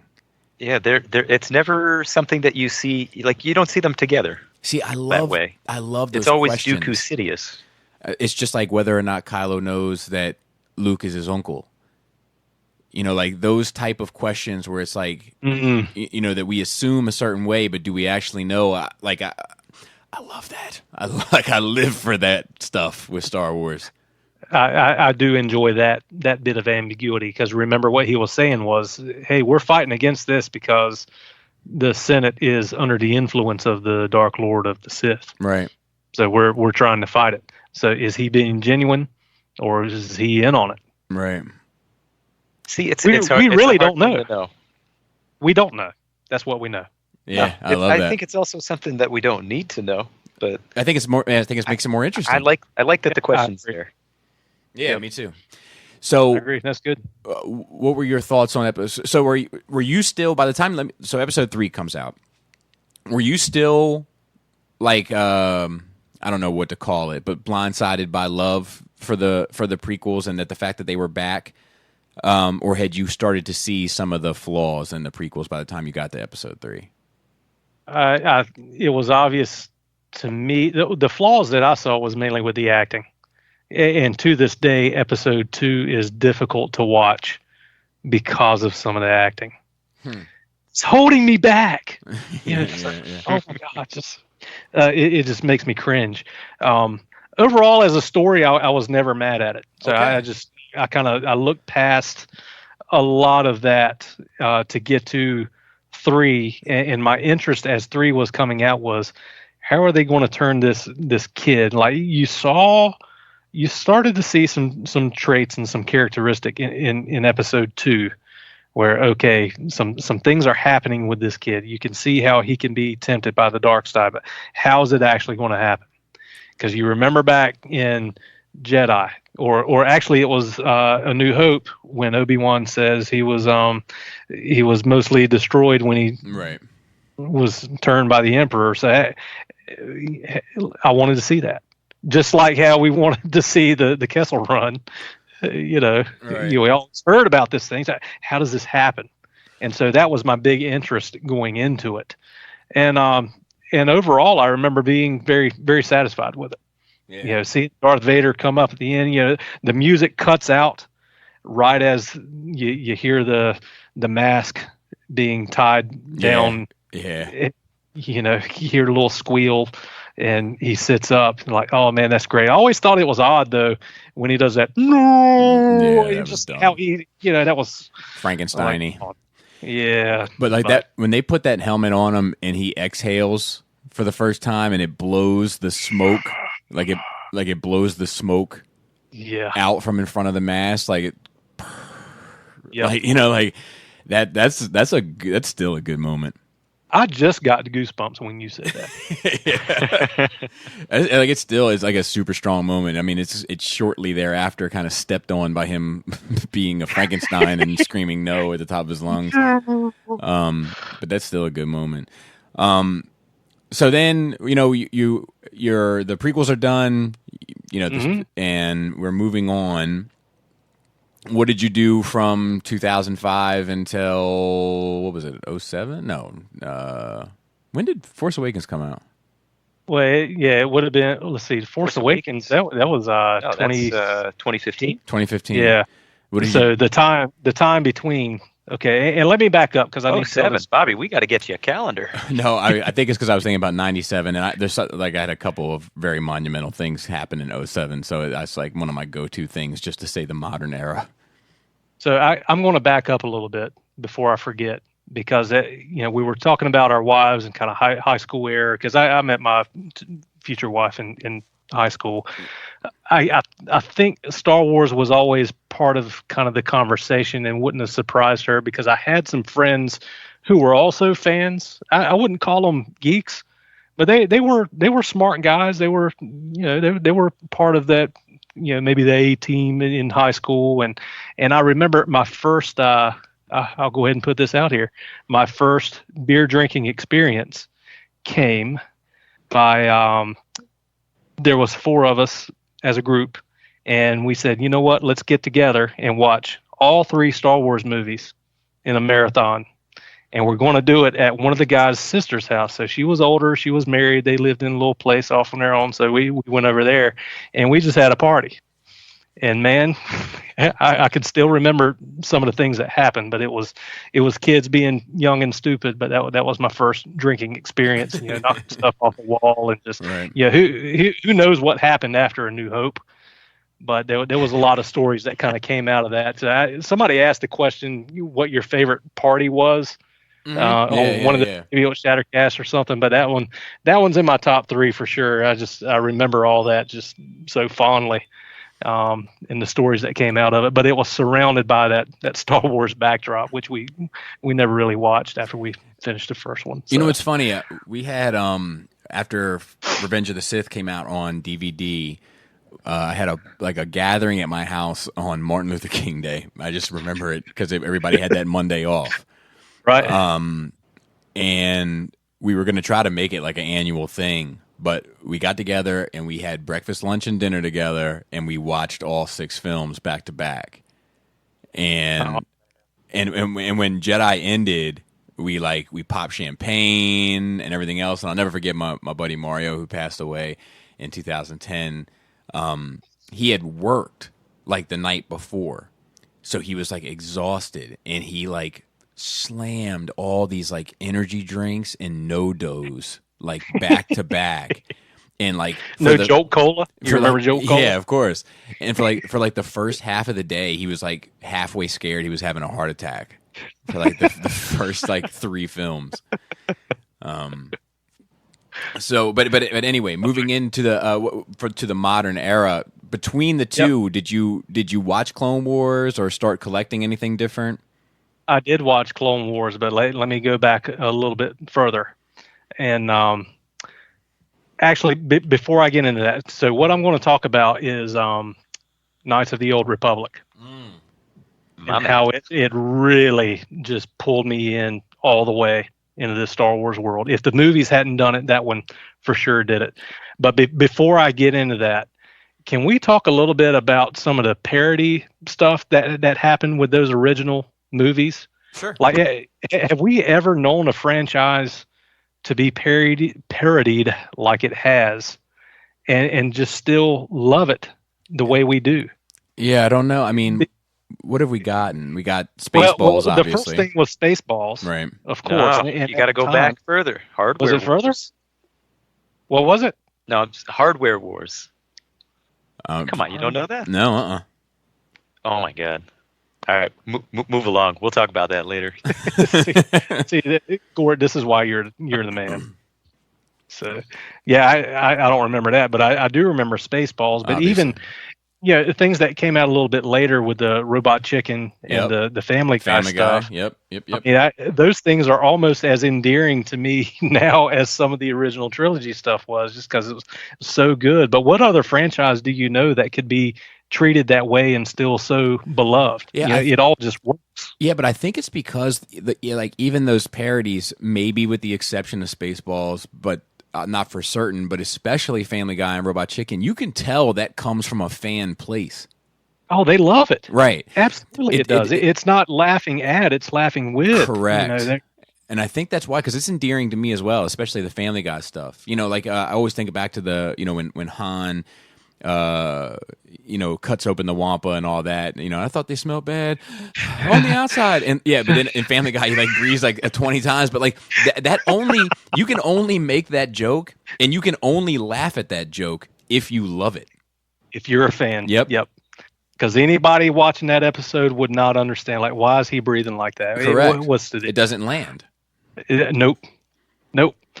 And like on Robot Chicken, the guy coming up and say, "I have a delivery for Bob A. Feet." Yeah, it's me. Just all that stuff, man. You just love it. So I bring that up because my kids, being born later after the prequels, that was kind of how I got them into some of the Star Wars stuff. Was with like the Family Guy and the Robot Chicken stuff. When they were kind of old enough, but they love it. Yeah, I mean, my girls probably love bad lip syncs, rocking and rolling. Oh my gosh! They probably love that more than any of the films. Yep, my girl's right there along with it. There's no telling how many times they watch that stuff. Yeah. So, but it just shows how special that trilogy is. That things like that can come out, and still you have that love. Like you said it best. It comes from a place of love. Yeah, for sure. So I really appreciate that. So I wanted to mention all that stuff, but going back, one more Thumb Wars. Did you ever watch that? Oh yeah, God. Yep. Forgot about that. They did a bunch of those. Yeah, I remember there was a Titanic one. Yeah, I think there was a giant spider on the Titanic. I'm a Oh my puppet. gosh. As way back. But getting going back to the timeline, video games, Knights of the Old Knights of the Old Republic. Was that 2003, Gort? Yes. Okay, so that was when did Episode 3 come out? 2005. Yeah. Episode 3. Yeah. Okay, so right before. But I remember playing that on my PC, and when you find out, spoilers, Revan is you. Yeah. I'm like, oh my God. I just remember going through that story and just being blown away. And the world that they built with that, even though the gameplay wasn't great, there were things that I liked the customization about. I liked being able to build that character. But just the world that they built, I thought was incredible. It's probably the most significant twist in Star Wars since I'm Your Father. Absolutely. Yeah. I'm right there with you. So, and for that to be you as the character, it really just, it was a brilliant move. So Knights 2 came out a couple years after, didn't quite have that level of punch, of pull and significance. It didn't have that punch, but in going back and looking at it again after, I can see better what they were trying to do and the significance behind it with the Force, the tear in the Force, and some of that. So I think at the time, in still my youth, I didn't really appreciate the story that they had built. But going back now as an adult, I get it now, and they definitely I appreciate it a lot more. And that story's not done. They definitely wanted to do a third. Absolutely. That's the other thing. They have a third schedule. They did, technically. Right. With, the Old Republic there. Well, no, but I mean, they had like another more. I think they had another one. Whatever Mass Effect ended up being was going to be that. They had a KOTOR 3 on the books. Yeah. Planned, and they canceled it. I still want that game. Yeah, you and me both. Well, Old Republic went quite a distance with Revan's story. They do tie it up, but I can't say that I loved every second of that. Yeah. Some of it being better than other parts, but like a genuine Revan-driven story, not where you're just walking into it as you do in some big open world game. Right. But that would be fantastic. Yeah. Well, Agreed. I will say one of my disappointments in myself as a fan was that I didn't get into the Old Republic online game. I've never been into the multiplayer online game stuff, but as I learned more about what happens in that game and even some of the Legends books that surrounds it, I'm sad that I don't know more about the world that they've built, because I think it's probably pretty amazing. I know there's rumored to be Knights of the Old Republic type of. I don't know if is it a trilogy movie or is it a TV show? What is it, Bobby? I know you keep up with that. So it's there. Many have assumed that these Game of Thrones folks were going to do a Knights of the Old Republic movie. They have been given at least 2 movies. Somehow we turned that into a trilogy, but on the books they only have 2 scheduled. And then recently they came out that this other person might be helming it. So we might be getting a Knights of the Old Republic inspired movie, but it doesn't look like at this point it's going to be done by the Game of Thrones folks. And there's no word on how many it's going to be. See, my opinion, which I know really doesn't matter in the grand scheme of things, but that world is so big that should be a TV series or a miniseries of some kind. The Revan part of that story is just a small part of the story. You know, when you look at the Sith Empire and the wars with the Republic, they could do a TV show and not even introduce Revan until season 2 or 3. Well, they could do is every season, like a different area of the story, like a different era or part of the war. Yeah. You know? Like just different sections of it. I think you could do it as a movie. It's just that Revan becomes the Skywalker focus. It does. And you know what I mean? And then you do all the supplementary stuff as seasons and spin-off films and all that kind of stuff. It would be my kind of general way to approach it. I could co-sign that for sure. I'd be curious to see what original story they might tell rather than retelling something. But if they're doing Revan as a character, it's not going to have the same impact as it did because everybody already knows the big secret. They'd either have to come up with something brand new. Yeah, they'd have to. New characters or just a new twist with Revan. Yeah. Does everybody know? Because remember, a lot of people know. But this is Disney we're talking about. Yeah, but Disney doesn't cater just to the fans. They cater to everyone. And so they would do something to try and appeal to everybody, whether they're into this stuff or not. And so I wouldn't put it past them to try and make something like that happen. That's fair. Build something around the character. That's even fair. If we already kind of know the history behind this character. I think it would definitely be spoiled, though. Because oh, sure. You know what I mean? Because who would, just 6 degrees of separation, I feel like a large majority of people, once that ball started rolling, would know. Because people at the kitchen table would start talking. Do you know what I mean? To be fair, too, look at what Rebels did with a character like Thrawn. You know, we have something that's very on point, but it's very different. Yep. And I don't think anybody was going to complain about that. Like, it's too good for what you're getting. That's true. And Bobby, everybody knew who Anakin becomes. Right. True. Right. Yeah, I don't know. That's a fair point. We'll see. We'll see what they do. But I am kind of tired of just hanging around the same time frame around the trilogy. It doesn't seem like they've really built it. Actually, I hate to cut you off, and I'm going to let you finish. But you know what?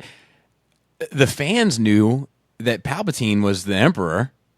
You know, and I feel I feel like the general public still didn't know. We give the general public too much credit. Yeah, you might be right, but it's also a different time. You know, we have the viral videos going right. That's crazy true. now. That's true. True. Another example that popped into my head where you're taking a lot of story elements, you're telling something in some way similar yet completely different, would be what Marvel did with Thanos. Like, you have a lot of the core elements, but it's a completely different story. Yes. It still leaves surprises for everybody. I mean, love of death and all. Right. And to be fair, I mean, the Infinity War Thanos is, I mean, that's a completely different character. It's not the same, yeah. Yeah. And I don't expect Revan to come back onto a screen and be the same character. Right now, he's not even canon at all. Yes. And you know what else is interesting, though, if you think about it, is like Revan isn't a super defined character. So they kind of could have their way with him a bit because everybody sees Revan differently because everybody played the game differently. Yeah. Yeah, that's part of the problem with the Old Republic video game. Inserting him into that, you're getting a lot of loose ends tied up with the story. Hell, they threw HK-47 into that game too, right? And it was fantastic. Right. It was great. Love that droid. Yeah. Oh yeah. But the story skews off. Like they gave him a look, they gave him a voice, and that's something that people felt a way about because it hadn't been done before. Mm-hmm. It has to be done if you really want him on the screen one day. But let's hope they make him look a little different than they did there. Yeah. It's pretty beat up. Well, just give it to me. Yeah. So I don't think I'll complain when the time comes. Right. So how did you watch the Clone Wars when it was coming out? I did. I did watch the Clone Wars, and I remember going to the movie theater to see the movie, and I'm like, I'm not into this. Yeah, me neither. Who is this Ahsoka? Anakin didn't have a Padawan. What is this? I just hate snips. Yeah. I just hated the lingo, man. That's what I hated. I hated the R2-y. I hated the what was the other one? Sky Guy. Ugh. That's what I hated. And the little baby booger Jabba that they kept toting around. Yeah. Jabba had a kid. Was it? Did he have a wife? I mean, how does that even work? I suppose it has to. I remember being a little confused by the whole thing, but I remember my oldest Adra, she liked it and all, which was fine. But as the cartoon series, or I won't call it a cartoon, I'll call it animated series, continued, it did start to have a little more appeal to me. It wasn't so much the snips and all that, and especially as it got into subsequent seasons, I feel like they established the world pretty well in that first season, and they really started diving into some of the things that I wanted to see more of in seasons 2 and 3 and on. So I got into it, and again, like a lot of TV shows, you have to take your medicine with some of the episodes. Right. Was it there 1 or 2, or seems like it was 5 episodes where R2 was going in the desert looking for something? Like it was all about that. Like, what the heck are they doing? Oh, with the clone trooper? Yeah, I mean, it was. Yeah. So they go off on these tangents sometimes, which I don't know. And I guess it's like Anakin and Obi-Wan would be separated for so long, and you forget what was going on with Obi-Wan, or vice versa. Exactly. But I love getting to know Obi-Wan more. That relationship he had with Satine, the Mandalorian, was very interesting. They went to the I can't remember the world it was. In fact, it was kind of a mystical place where there was the father with the daughter and son, and they represented the light side and the dark side. That's some of that was really good. The witches of where did Dathomir. Yes, all that was great. Yeah, loved it. Agreed. Loved it. So overall, it definitely added to my experience and what I was after. I enjoyed it. What about the Disney era? Disney era, that would start with The Force Awakens, right? Correct. Yep. I remember. So I think one of the questions that was on one of you guys' shows recently was your favorite movie-going experience to one. And I told a buddy of mine, so there's a couple guys that I work with that are big fans. We went on a Friday afternoon and watched The Force Awakens, and I think it was the second time for all of us, and just had an absolute ball. Just loved it. Yeah. Loved it. There was things about it we still didn't understand. We wanted more, but we were just so happy to have something else. We were big fans of Rey. Rey's a cutie, and she's endearing and charming and all this. And Kylo's an interesting character. I mean, dude, stopped a laser beam with the Force. Yeah. Come on. So we haven't seen that before. So there was a lot of good with it. Han going through his journey and ending his journey the way he did, I don't know that we still understand completely what happened there. I agree. And maybe episode 9 will tell us, and maybe it won't.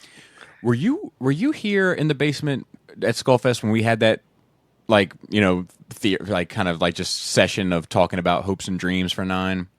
No. Huh. Nope, I wasn't part of that. Because you didn't. Because you didn't crash here. I didn't. Dude, the conversation that we had. I know New York Mike was there. Kalen was here. Like, it was so. Like the biggest shortcoming of Skullfest 19 was that conversation wasn't recorded. Yeah, like it was one for the books. But yeah, I agree with you in regard to when I leave. well, like this is like, you know, like there's always like these little intimate moments as everybody starts falling asleep at, like, you know, 1 o'clock in the morning or whatever. But like I agree with you that I think there's wiggle room for some interesting stuff regarding Han's death. Yeah, in 9. Well, it ties into Kylo and his true motivation. Yep. You know what? He's going to finish what Vader started. What did he start? Yeah. Or is he going to finish what Anakin started? Exactly. Yeah. Exactly. We just don't know. I'm nervous about it. You know, I heard the Emperor's laugh, and even though the Emperor's my favorite all-time fictional villain, I'm worried how they're going to utilize that. If they bring him back in some way, a certain way, will it discount what happened in Jedi? I don't know. You mean in terms of if he's still alive? Right. So let me ask you a question. Is he alive? A recording? We don't know yet. Do you turn off? Do you turn off the spoilers on Nerd Rage? I don't. Okay. I want it. Give it to me. Well, I don't know if Gordon and I haven't even discussed about talking about potential spoilers on this show. So. So I don't even know if it's something that we want to dig into here. The same thing with Nerd Rage. Do a countdown. Yeah. 99. Yeah, but I don't know. I don't know if this is the right place for it. But just saying that, like, have you hearing the spoilers that we've talked about on Nerd Rage that are like in regard to Palpatine are pretty confirmed? Like, how does that strike you? I really don't know yet. Because I'm to be honest with you, I really am trying not to think about it too much because I want to see how they present it. Right. I'm somebody who tries not to project or what's the word? Try and contemplate what might happen. I try not to worry about things to come that are out of my control. So I want it to be fed to me and let me see how it digests. Right. I do worry that if Palpatine is still alive, I'll probably be of two minds of it. One, I'll respect the heck out of Palpatine because he found a way to stay alive. You know, what his master taught him to do, he figured it out. Mm-hmm. And if he figured it out, it means he was lying to Anakin the whole time. So, right. You know, good on him. Which, by the way, I think the Emperor's best superpower, if you want to call it that, is his patience. Yeah. Dude waited a long time. Yeah, he played the long game. He did, and you got to tip your cap to him. The guy did it. But it could theoretically, to talk on your being of two minds, like it could change the dynamics of who the chosen one is. It absolutely could, and it could diminish somewhat the significance of what happened on that second Death Star in Jedi. Yeah. So, I just don't know yet, and I'm trying not to feel a certain way about it. I don't get passionate about it before I see it, so we'll just see what happens. All the waiting game, but I don't think it'll undo anything. It might take away some of the meaning, but not in the moment there for the throne room scene. Well, if you look at it as the significance being between Luke and his father, I get that. But then if you look at it in the larger sense between what Anakin / Vader does to the Emperor, which is what he was hoping to do forever, you know, if he really didn't accomplish his goal, what does that mean really? Yeah, well, but it's layered though, right? Because because if the chosen one is to vanquish the Sith, right? If that is the main objective, and brings balance to the Force by doing so, if Vader doesn't kill the Emperor, Luke dies. If Luke dies, the rebellion is, I don't know, the rebellion, I don't know. Like does the rebellion live on? Because if the rebellion is destroyed, if if this chain of events doesn't happen, and let's say Kylo just throwing the dice, Kylo or Rey end up destroying the Emperor for good in 9, then it would mean that one of them is the chosen ones. But do they even exist without Vader? And without Vader turning, and without Luke turning Vader, it's like the sequence of events has to happen, in order for the Sith to be vanquished. And if that's the case, then I guess who ultimately ever pulls the trigger is the chosen one. But you can still say, well, the chosen one wouldn't even be able to have an existence had it not been for Luke, and Luke wouldn't be able to have an existence had it not been for Vader. Or Anakin, so it's still layered, but that's fucking Star Wars, right? Or they could have all been blown up on that Death Star, and none of this sequel stuff would have happened, and who knows, right? But I mean, does the rebellion even live on without Leia? Because Leia gets the plans to, you know what I mean? If you take out that bloodline, none of it happens. The Empire just reigns forever. Yep. What about Rogue One? Loved it. Yeah. Which is going to sound like it contradicts. Well, it doesn't necessarily contradict.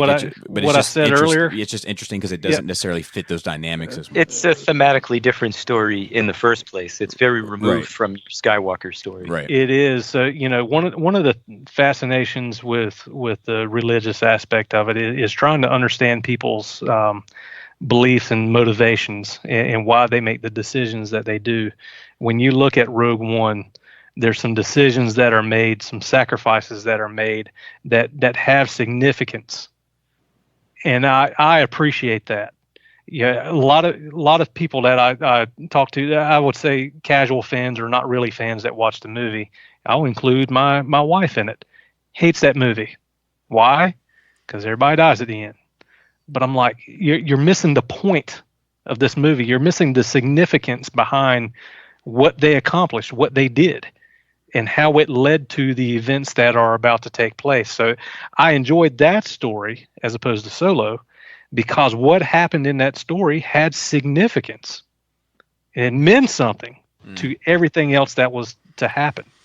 And I appreciated that. What's funny is my wife is I wouldn't say she's a casual, but I wouldn't say she's a mega fan either. She just kind of digs it and will watch and enjoy the movies, and that's about the extent of it. But Rogue One's her favorite Star Wars movie, and I think it's really but I think it's because it's so palatable, it's so digestible. It's like, my commitment for this is I step in, I know nothing, you know nothing, she knows nothing, he knows nothing. I watch 2 hours of cinema, and the story is told, and it's done.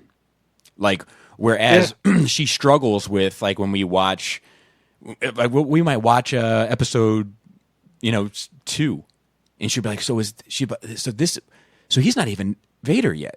She gets confused to the timeline. Do you know what I mean? Because every piece is just such a piece to such a large story that she's overwhelmed by it at times. But Rogue One is it has no connections. I mean, obviously it's connected, but it has no real connections to any other part of the movies. You can just sit down, watch it, enjoy it, and get up and walk away and feel fulfilled in a way. Right. You don't have to have information with you going in. Correct. In order to be able to appreciate Rogue One. Correct. Yeah, I'm with you. And then Last Jedi we've kind of talked about a bit. Is there any more that you want to add to that one? No, other than I do appreciate the video that you did on Luke. I get that a lot. Yeah, just to kiss your butt a little bit. No. I get that a lot because a lot of people hated fucking Luke but Luke in that movie. But you know what I mean? But then after that video, they're like, oh, okay, that makes it better. Well, and what you said, what he did was the most Jedi thing that we have ever seen any Jedi do in any movie. You're 100% right. He The stood weakest down link. and stalled an entire army without harming us all. Yep. You're 100% right. So I'm right there with you. That did help me. Yeah. So Dude, thank you he's for the, that. he's the only one that wins in that movie. Yeah, absolutely. So, but there's more to be told with that story, and again, I know I've said it before, but I'm really trying to withhold my feelings on the entire sequel trilogy until I see this ninth one. What happens in the ninth? I want that to make me want to rewatch 7 and 8. Yeah. That's how I'll know that it's a good movie. Well, dude, I mean, for me, it's like whatever happens at the end of any trilogy, I want to be able to go back and watch episode 1 and have everything mean more. You know, like, because I did have that feeling. I remember watching A New Hope after watching Revenge of the Sith, and like stuff seemed different. Mm-hmm. You know, like little things started to seem different to me, but it in a good way. Well, and it's not just Vader. It's not this madman in a mask.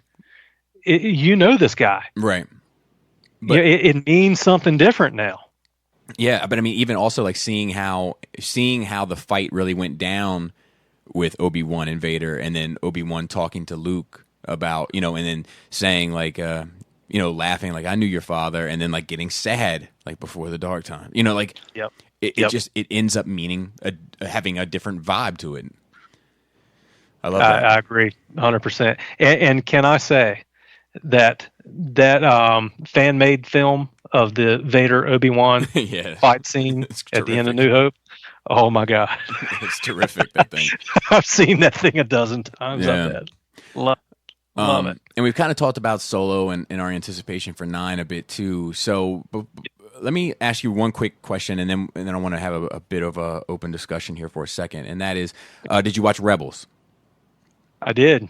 What are your thoughts on that? I enjoyed it. I think for some of the similar reasons I enjoyed the Clone Wars. It helped build the world. It helped build up toward the rebellion. Yeah. Not completely satisfied the way it all ended and turned out. I'm a little disappointed it didn't go a little deeper than it did. Yeah, me too. But yeah, I do appreciate that I feel like they had some restrictions because there was so much done or so much written and produced that takes place chronologically after what they're Correct. writing. I feel like they were a little bit hamstrung. Yeah, I agree. But I also I also think that I love, there's certain characters in there that I feel like Kanan and Sabine in particular. Like I feel like I got their story, both of them. Like I feel satisfied. Ezra, I feel like they probably could have done a bit more with. You think we'll see any more from him? I don't know, man. I don't know. It's I think a tough one. Yeah, I think they tried to leave it open enough to explore the idea, but I could have gotten more Ezra. I could have gotten more Ahsoka. I know it's not her story, but I still feel like they left that a little too open. Zeb had a pretty good arc, you know, kind of getting friendly with the Imperial commander. Yeah, that's true. Yeah, Especially he was whatever. right. Can't think of his Callus. name. Callus. So he was one of the more interesting characters to me in that series. You know, coming from the Imperial side and having the change of heart because he was never always working with the rebellion. He went through a change. Yeah. He seemed a lot more cold in the first season than they make him out to be later, but I think it works out ultimately pretty well. Yep. Bringing in Rex. Oh, it was great. Oh, that's great. Yeah, that was cool. Retconning to Return of the Jedi It was too. wonderful. Yes. Yeah, I'm all in on that. So I'm good with that stuff. Nice. So, Somebody correct me if I'm wrong too, and this could be in the comments. When they jump that stormtrooper before they all go into the bunker, I think it's Rex that dresses up as the scout. Like he's the one that takes the scout armor and is wearing it and acting as fake guard. I think you're right. Yeah, Dude, yeah. Rex is the man. Rex is the man. he is. Yeah. Well, going back to talking about Rex because Rex was the one that somehow removed his implant or disabled it after Order 66. Right. So I love how the Clone Wars went back and explained that a little bit more about the chip in the brain and all that. I thought that was all pretty brilliant. Me too. So I needed that. Do you have any sort of well, I guess to change gears, where are you at? And because I know you have, the reason why I've been circling back to it is because I've seen your collection, and you do have some Star Wars pieces now, right? I do. What do you do now? So right now it's limited. In fact, I just got rid of a lot of things. What I primarily have are a few shelves with Force users. So that's going to be Jedi and Sith, and then bounty hunters and kind of a Jabba's throne room, and that's pretty well it. And all that's 6-inch scale. So most is SH Figure Arts. Some of the fillers is Black Series, and then I have 3 Star Wars Hot Toys figures. Actually, sorry, 4. And all of these are the most significant characters to me, and that's Yoda, it's the Emperor, it's Vader, and Luke. So that's the extent of what I'll call the higher end collectible stuff, and then of course the Micro Machines stuff. And I have a Han Solo in carbonite fathead on the door to my crawl space, which surprisingly interesting story. The way I found out Fathead even made one of these was just randomly one night. Jeopardy was on with my man Alex Trebek. And it was one of the questions on the show. I don't even know why I was watching. I don't even make a habit of watching it, but it was just very random. And he said that Fathead made a Han Solo in carbonite. I'm like, no kidding. So I jumped online right away and looked, like, there it is. And my buddy Eric came over one day, and it took us about a half hour to get that thing up on the door without air bubbles and all that. So we started at the top, and it's got to be even, and it's actually not square. It's a little bit wider on the bottom than it is on the top, I guess, to give the illusion that it's leaning back a little bit. So I purposefully had that door made to where it's flat so that I could put that Fathead on it all the way down. I took the doorknob off, rolled it all the way down, and it's a black doorknob, so really you don't even notice the doorknob. But it's it definitely catches people's eye whenever they walk into the man cave. But see a life-size Han Solo there on the wall. Yeah, I like that in the photos. Yeah, dude, your setup is amazing. The Hot Toys. Which Luke do you have? The Jedi one. So basically, there's in the basement when we moved in, it was unfinished. And there's some support beams that we just could not move. So I had to figure out what to do with these columns. So between some of them, I built a couple bars, but between these two that were kind of close together, I had 3 shelves put in and some cabinets underneath. So the bottom shelf is the Emperor sitting in his throne and Vader and Luke kind of dueling it out. So that's the bottom shelf there. And then up above that is Tony Stark in the Iron Man suit in the gantry, kind of taking it off with Pepper looking on, and then the top is the Dark Knight, Bruce Wayne and Alfred looking the other direction. And what's cool about it is you can look at it from both sides, but those are the centerpieces of my collection in display. Too. So very sharp. Really, really very happy with how all that turned out. So thank you. Do you plan on going any further with Star Wars? Do you feel like I've got what I need collecting wise? Like I have my boxes checked and I'm good? Or is there something that's like, man, but if they did this, like say a 2 tubes? You and 2 tubes, man. Well, you've already got a 2 tubes. I got it. Yeah. Don't bring that up. No, not really. I would say I crave more of the fiction and the lore and things like that. For me as a collector, I'm always someone who kind of collected to the space I have. Right.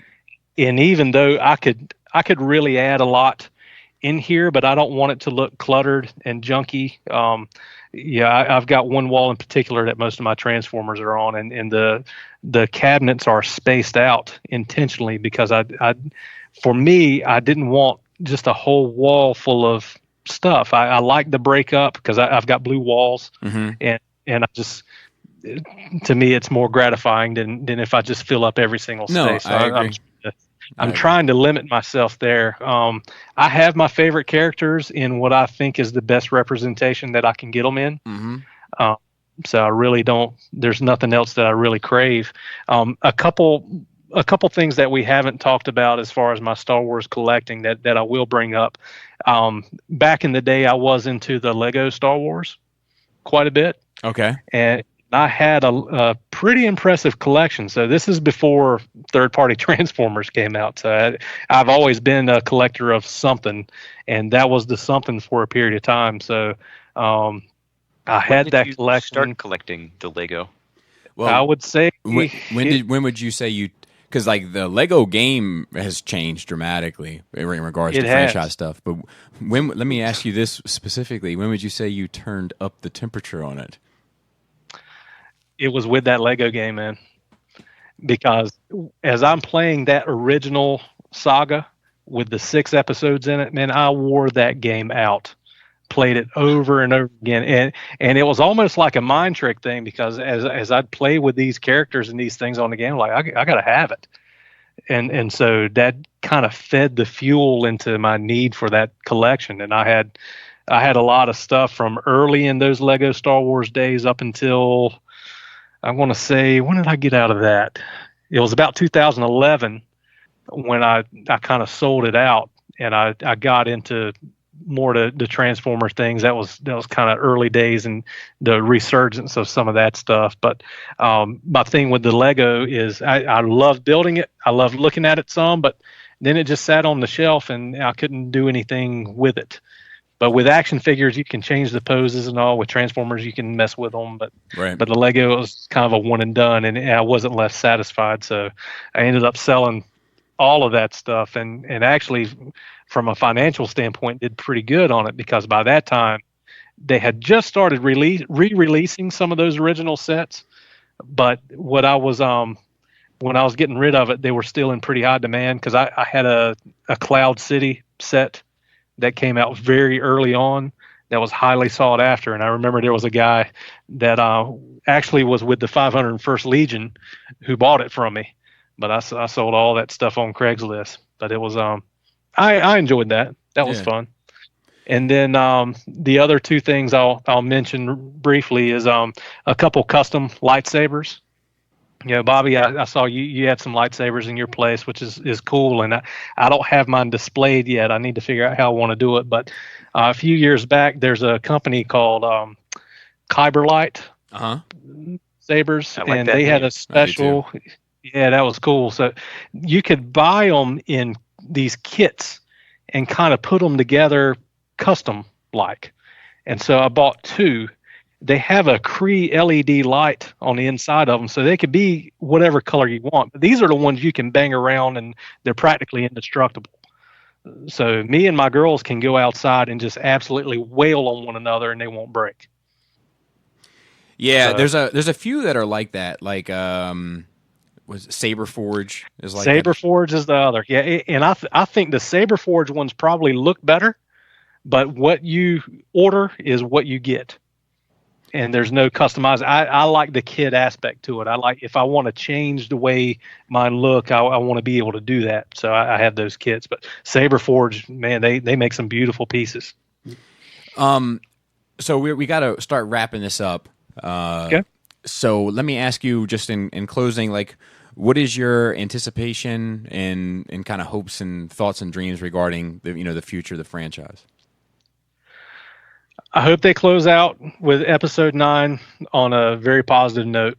And like we said earlier, I want it to be to where I want to rewatch at least 7 and 8. If it makes me want to go back and watch all 9, man, that's a bonus. Right. But I want 7 and 8 to really be amplified by what happens in 9. Outside of that, we talked about the old Republic stuff, which we mentioned Revan, and Revan's kind of the character that comes to everyone's mind, but that he's not even really the main character I'm thinking that much about. That Sith Emperor, kind of his whole journey. I'd love to see some of that. I want to see them build not just more of what we've seen in some of the books, but I think they can go beyond. It's a full galaxy. They can do. They can just write their check. Right. And idiots like us will just keep buying it. No doubt. Joe, thanks for coming on. And man. And Gort, I was thinking, man, like, what if, I think what we should do is like keep a like a running tab of like the guests that we have on, and check back with them after 9 for like a 15-minute talk about how they feel about it now. Yeah, I like that idea. Yeah, absolutely. Yeah. Well, look, it's been my honor to be on, man. I mean, just when Gort hit me up, I was like, he said, how big of a Star Wars fan are you? And I told him an 8 out of 10, and the reason is I'm not that guy that dresses up as a Sith Lord when I go out for drinks or whatever. I mean, you see some of these guys, and I can't repeat what Jabba says on Return to Jedi verbatim, but you don't speak Huttese? I don't. So but it has been a pretty big part of my life. It made me go back and really think about just how significant this series has been for me since the early days that I can remember. It's always been around, and it's always been dear to me. And it's not just a movie franchise. It means something more. So there's love there. It's unique, right? In that way, where like most of us, in our age bracket, like we kind of grew up with it, like it as a franchise, and us as people, grew up with it. Gort has a little lightning round kind of question series, and we'll end with that. So go for it. Okay. All right. You ready, Joe? Hit me. All right. We're going to start with favorite character. Emperor Palpatine. Thought so. Favorite planet. Favorite planet is going to be. I want to be obvious and say I'm going to say Onderon. It's not Alderaan. No, it's not. It's not Alderaan. That's bad news, isn't it? It's Onderon, because there's a lot of significant things that are happening there. Yeah, for sure. We need more of that. All right. Favorite lightsaber color. I'm gonna say green. All right. Favorite ship. Favorite ship, Slave One. All kinds of funny reasons for that. Not only does it look like a shoe, but it has a really racist name. So it doesn't look like it can fly. Right. And it was designed after a light post. Interesting. No that kidding. I didn't know. Yeah. Okay. Yeah. You're going out to the bar. What crew member from a KOTOR game you taking with you? Bastila. Come on, girl. All right. Let's talk it up. That's all I got. Nice. Well, thanks again, Joe. And thank you guys, man. And thank you guys for listening. We'll be back. Yeah. We'll be back actually, I think, in shorter than you may think.